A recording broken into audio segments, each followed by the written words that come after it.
Le invito a que abramos nuestras Biblias en Mateo capítulo 1. Vamos a tener una breve lectura, Mateo capítulo 1, versículo 1, y hasta que ustedes lo busquen, qué tremenda la frase del coro que estamos cantando, ¿no? Gracias, hermano. Su gracia es mayor. Alguien dijo en una oportunidad, justicia es recibir lo que merecemos. Y la verdad que nosotros merecíamos la condenación y el Señor Jesucristo recibió todo el castigo que nosotros merecíamos ahí en la cruz del Calvario, ¿no? Justicia es recibir lo que merecemos. Después decía, misericordia es no recibir lo que merecemos, ¿no? Gracias a esa cruz nosotros no recibimos lo que merecemos. Pero después dice, gracia es recibir lo que no merecemos, ¿no? Y la gracia de Dios fue mayor. Vamos a leer nuestro versículo, capítulo 1, versículo 1 de Mateo, una breve lectura. Dice, libro de la genealogía de Jesucristo, hijo de David. Hasta ahí nomás. Le dije que era breve, ¿no? Dice, hijo de David, hijo de David. ¿Sabe que en las escrituras, en los evangelios va a aparecer el Señor Jesucristo, hijo de, en 4 oportunidades, ¿no? Diferentes obviamente. Una es hijo de David. Y cuando hablamos de hijo de David, estamos hablando de alguien que tenía todos los derechos legales al trono. Cuando nosotros vemos la genealogía por Mateo y por Lucas, nos damos cuenta que tanto por el lado de María como por el lado de José, el Señor Jesucristo tenía todos los derechos legales para ser el rey de Israel. ¿Y saben qué es lo triste de todo esto? Que la única persona en todo el planeta que se dio cuenta que el Señor Jesucristo tenía todos los títulos legales para ser declarado el rey de Israel fue nada más y nada menos que Pilato. El único. ¿Se acuerdan que él puso en la cruz un cartel que decía el rey de los judíos? Vinieron los sacerdotes, vinieron los escribas, le dijeron, los fariseos y todos le dijeron, saca ese cartel y ponele ahí, el que dice ser. Y Pilato dijo, no, lo que puse. El único que se dio cuenta que tenía todos los derechos legales para ser el rey de Israel era el que lo estaba crucificando. Pero lo que me llama la atención es que teniendo todos los títulos legales para ser el rey de Israel, en lugar de nacer en un palacio, nació en un establo. En lugar de haber nacido en una cuna real, nació en un pesebre. Saben, hermanos, que durante muchos años yo era totalmente ignorante de lo que era el pesebre. Para mí el pesebre era el establo. Y para mí el establo era el pesebre. Hasta que andando por los montes conocí lo que es el pesebre. ¿Quién sabe lo que es un pesebre? Hay varios que saben. El pesebre es donde comen los animales. Y por ejemplo en el campo uno ve un tronco, lo calan y ahí le ponen la comida a los animales. Y es un lugar inmundo, es un lugar sucio. Hay moho, hay insectos, hay cosas podridas ahí. Y en ese lugar fue la cuna de nuestro Señor Jesucristo. En lugar de tener una gran corte que estaba aclamando el nacimiento del rey, solamente había unos pastores. En lugar de tener un gran coro que esté cantando alabanza porque nacía el rey, solamente se escuchaba el bramido y el mugido de algunos animales. Él tenía el derecho real para ser el rey, pero nadie lo trató como rey. En segundo lugar, cuando habla del Señor Jesucristo, dice que el Señor Jesucristo era hijo de hombre. Hijo de hombre. ¿Y qué significará que era hijo de hombre? Significaba que él tenía una naturaleza humana, como usted y como yo. Y como usted y como yo, él estaba en muchas ocasiones limitado a su cuerpo. Él tuvo muchos tipos de necesidades en donde él demostraba que era 100% humano. Era 100% Dios, pero también era 100% humano. Y nosotros vemos esas necesidades que tenía. Tenía necesidades físicas. En una oportunidad el Señor Jesucristo, Juan capítulo 4, dice que le era necesario pasar por Samaria. Ahí estaba la mujer samaritana a quien le tenía que predicar. Se sentó en el pozo y mandó a los discípulos a comprar, ¿qué? ¿Se acuerdan? Comida, porque tenía hambre. Como persona, como hombre, tenía necesidad. Tenía hambre.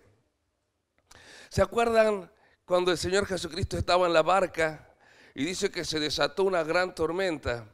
Y los discípulos gritaban, Señor, Señor, no tienes cuidado que nos ahogamos. ¿Qué estaba haciendo el Señor? Durmiendo. ¿Cómo habrá estado de cansado? ¿Cómo habrá estado de cansado? Que se durmió. ¿A cuánto le molesta la luz para dormir? ¿No? Cerrar la cortina, apagar las luces, ¿no? Apagar el televisor que hace mucho ruido, quiero dormir. El Señor Jesucristo estaba con el sol arriba. Con toda la luz, la barca se empieza a mover de lado a lado, entraba agua y le caía sobre el Señor Jesucristo y él no se despertaba. Estaba completamente agotado. ¿Por qué? Porque tenía un cuerpo, era 100% hombre. Pero no solamente tuvo hambre, tuvo cansancio, tuvo sed. Y en la cruz del Calvario, cuando su lengua estaba hinchada por la deshidratación, dijo, tengo sed. Pero no solamente tuvo necesidades físicas, también necesidades emocionales. ¿Se acuerdan cuando murió Lázaro? Aparece primero Marta. La historia es más larga, yo la hago corta. Aparece primero Marta y le dice, Señor, si tú hubieses estado aquí, mi hermano no hubiese muerto. En otras palabras, le estaba diciendo, tuya es la culpa, señores, tuya es la culpa. Empezó bien, dijo, Señor, pero después le dijo, tuya es la culpa. Después viene María. Y es interesante porque dice la Biblia que viene María, se postró a los pies del Señor, se tiró, mostrando reverencia. Y dijo, Señor, mostrando sumisión. Pero después le dijo, si hubiese estado aquí, mi hermano no hubiese muerto. Otro dedo acusador. Después viene la gente del pueblo. Y lo ve al Señor Jesucristo llorando. Y dice, oh, cómo le amaba, cómo le amaba. Pero si hubiese estado aquí, Lázaro no hubiese muerto. Todos los que estaban alrededor tenían un dedo acusador. Y eso dolía al Señor. Por eso es que aparece el segundo versículo más corto de la Biblia, que es Jesús lloró. Le he matado con ese el segundo versículo más corto de la Biblia, ¿no? Un día un predicador dijo, el versículo más corto de la Biblia, Jesús lloró. Y una chiquita, así dice, no, el más corto es no matarás. Y sí, es más corto. El más corto del Nuevo Testamento, Jesús lloró. Emocionalmente lo afectaba. ¿Se acuerda cuando Pedro, después que lo había negado 3 veces, dice que en ese mismo instante el gallo cantó? Y yo me imagino, no sé por qué, que había un fuego entre el Señor Jesucristo y Pedro, como para que se puedan ver, ¿no? Me imagino que habrá habido un fuego. Y cuando cantó el gallo, Pedro se acuerda lo que el Señor le dijo, cuando tú me niegues, el gallo va a cantar. Lo miró al Señor Jesucristo y el Señor Jesucristo lo estaba mirando, esa mirada penetrante. Y el Señor Jesucristo y Pedro habrá sentido a través de la mirada del Señor, la voz del Señor que le decía, Pedro, te dije, me vas a fallar. Eso dolió el corazón del Señor, porque era el Hijo del Hombre, tenía sentimientos. Me imagino lo que habrá sentido el Señor Jesucristo con Judas. ¿Se acuerda que viene Judas y le da un beso al Señor Jesucristo para demostrarle que Él era quien debían aprenderlo? Algunos que saben mejor el griego dicen que una mejor traducción de ese pasaje, cuando el Señor le dice, con un beso me entrega Judas, tendría que decir, con esta clase de beso me entrega Judas. ¿Y por qué con esta clase de beso? Porque había 3 tipos de besos. El beso en los pies, que era el beso del esclavo. El beso en la mano, que era la persona que se consideraba inferior, por ejemplo, una persona ante un rey, ante un príncipe. Pero después estaba el beso en la mejilla, que era el beso de amigo. Y vino Judas y le dio el beso de amigo, como diciendo, tú eres mi amigo. Momentos antes de la cena, ¿se acuerda que hizo el Señor? Mojó el pan en la salsa y se lo dio a Judas en señal de amistad. Y ahora Judas le da el beso devolviéndole la amistad diciendo, yo soy tu amigo. Pero por detrás venía la mano de la traición. Y el Señor, conociendo todas las cosas, le dijo, Judas, con esta clase de beso, ¿me entregas? Él sintió. Pero no solamente tenía necesidades físicas, no solamente tenía necesidad emocional, sino que él también sentía los dolores porque era 100% hombre. Él sintió cada golpe del látigo que daba en su espalda. Él sintió esa corona de espina que traspasaba sus sienes. Y encima esas espinas tienen una toxina que hace que la piel se hinche. Y cuando más se hinchaba la piel, más penetraba la espina. Y cuanto más penetraba la espina, más toxina soltaba. Y se hacía un círculo. Cada vez era más doloroso tener esas espinas en la sien. Él sintió cuando los soldados romanos, dice que le tapaban los ojos y le golpeaban, le abofeteaban. Y le decía, a ver, profetiza, ¿quién es el que te golpea? Él sintió cuando lo pusieron en el suelo, le extendieron los brazos y vio el clavo que era apoyado en su mano. Y vio al verdugo tomar el martillo, levantarlo. Y vio cuando ese martillo bajó y golpea el clavo, y ese clavo traspasa la piel, la carne, los músculos, los tendones, y lo aferra a la cruz. Él lo sintió. Él sintió que su cuerpo ya estaba completamente en agonía cuando iba cargando su cruz por el camino que se llamaba la Vía Dolorosa. Y llegó un momento en que su cuerpo colapsó por todo el sufrimiento que estaba teniendo y se cayó, y solamente pudo llegar hasta la cruz, hasta el Calvario, porque hubo un hombre, Simón de Cirene, que pudo cargar la cruz. Él lo sintió porque era el Hijo del Hombre. Pero en tercer lugar, no solamente era hijo de David, era hijo de hombre, era el hijo del carpintero. El hijo del carpintero. Y cuando habla del hijo del carpintero, para mí habla de la santidad. Y ustedes me van a decir, ¿qué tiene que ver que sea hijo de carpintero con la santidad? ¿Saben qué? Todos conocían quién era el carpintero y cómo estaba compuesta su familia. Porque era el lugar donde iba todo el mundo. Antes no había estos edificios, era todo madera. Entonces cualquier problemita no iban al plomero, iban al carpintero. Se les rompía la mesa, el carpintero. Se les rompía una puerta, el carpintero. Se les rompía una silla, el carpintero. Todo era ir al carpintero. Y todos conocían al carpintero. Si usted se va a su despensa, amiga, de su cuadra, va a saber que el que está atendiendo a la despensa conoce la vida de todos en el barrio. Y todo el barrio conoce la vida del que tiene en la despensa. ¿Por qué? Porque hay una constante comunicación. Y lo mismo pasaba. Y todos sabían quién era el hijo del carpintero. Y todos veían al hijo del carpintero. Y todos conocían la vida del carpintero. Y esto es lo que a mí me llama la atención. Y por eso digo que cuando habla del hijo del carpintero me habla de su santidad. Dice la Biblia que nadie tenía nada para acusarle. A pesar de que ellos lo vieron crecer, lo vieron madurar, lo vieron hacerse hombre, nadie tenía nada para acusarle. Era una persona pública, una persona conocida, y nadie tenía nada para acusarle. En un momento los fariseos dice que mandaron a los alguaciles. Los alguaciles eran aquellos que tenían que cuidar el orden en el templo, ¿no?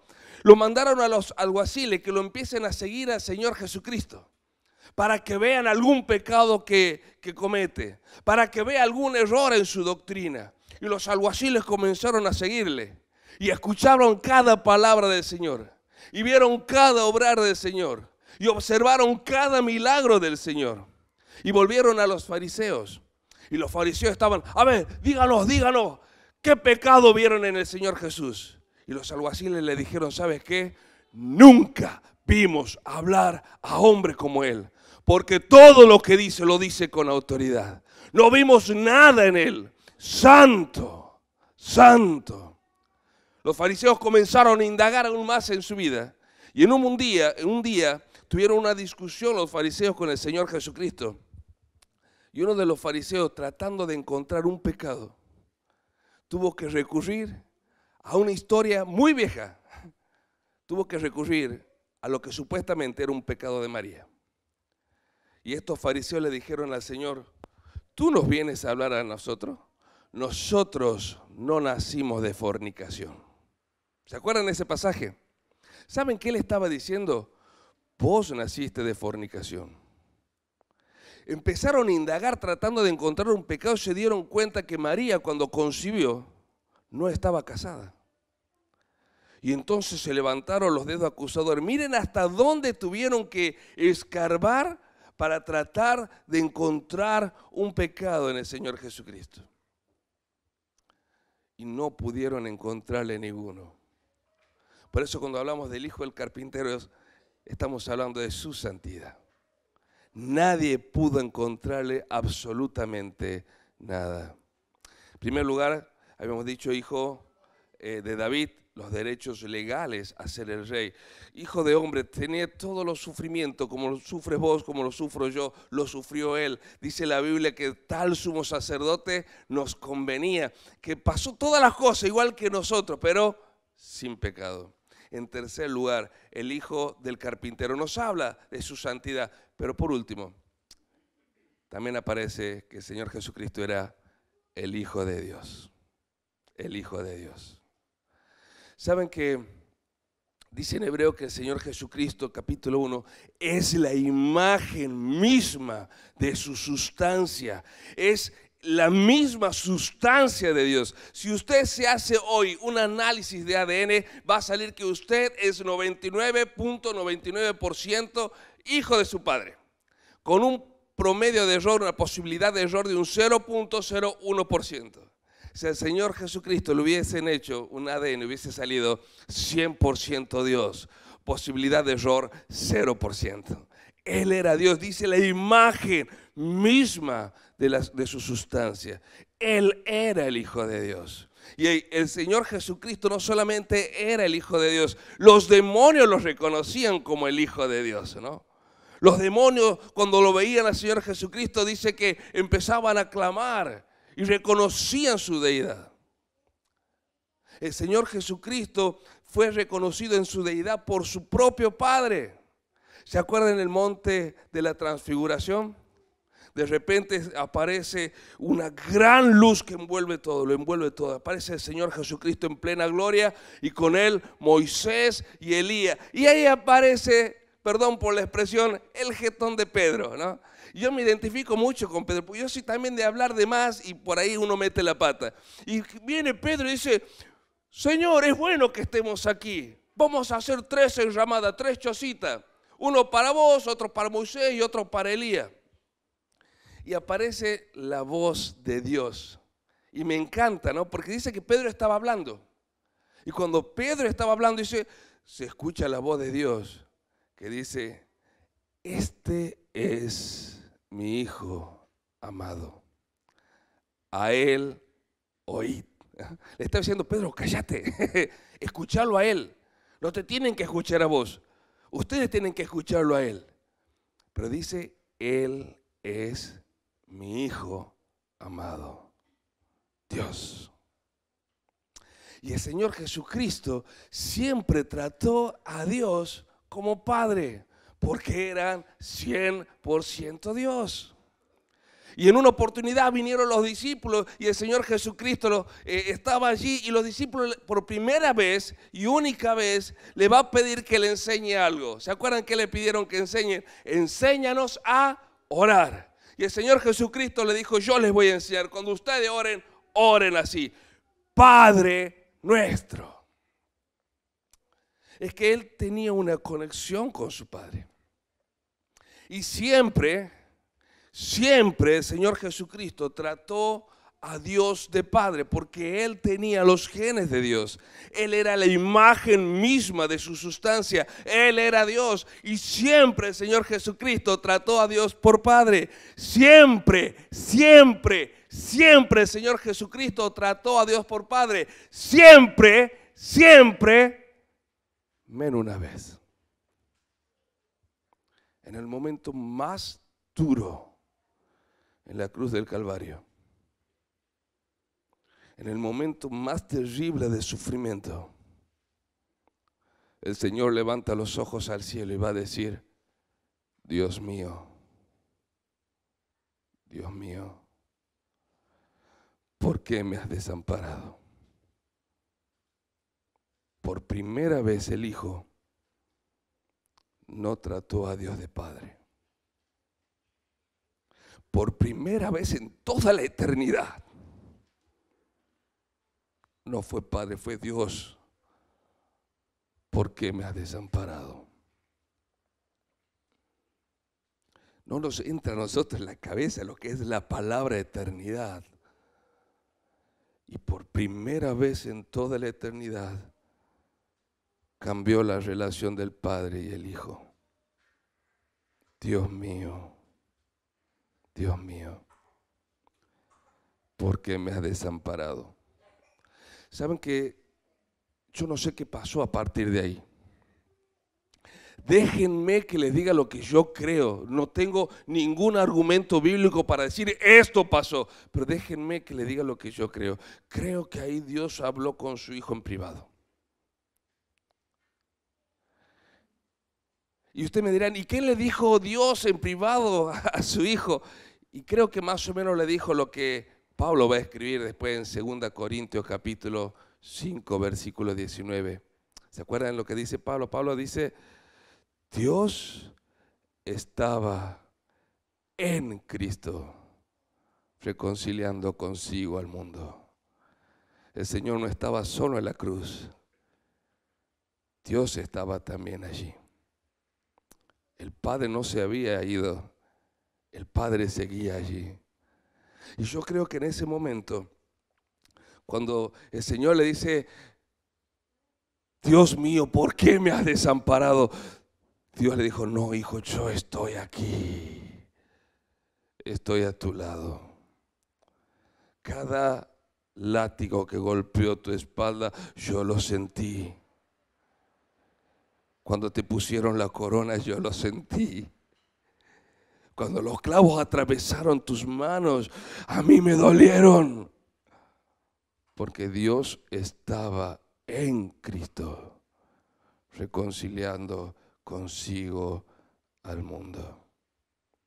La siguiente oración del Señor Jesucristo fue: Padre, en tu mano encomiendo mi espíritu. Todo el poder de la deidad en la cruz, pagando una deuda que teníamos nosotros. Su gracia fue más. Hijo de David, nos habla de su derecho real a ser el rey. Hijo de hombre, nos habla de su sufrimiento, cómo padeció, cómo sufrió. Hijo del carpintero,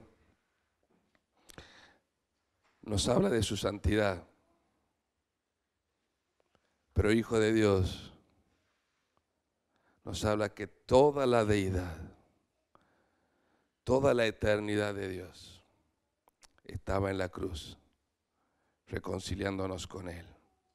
El justo por los injustos. Amén.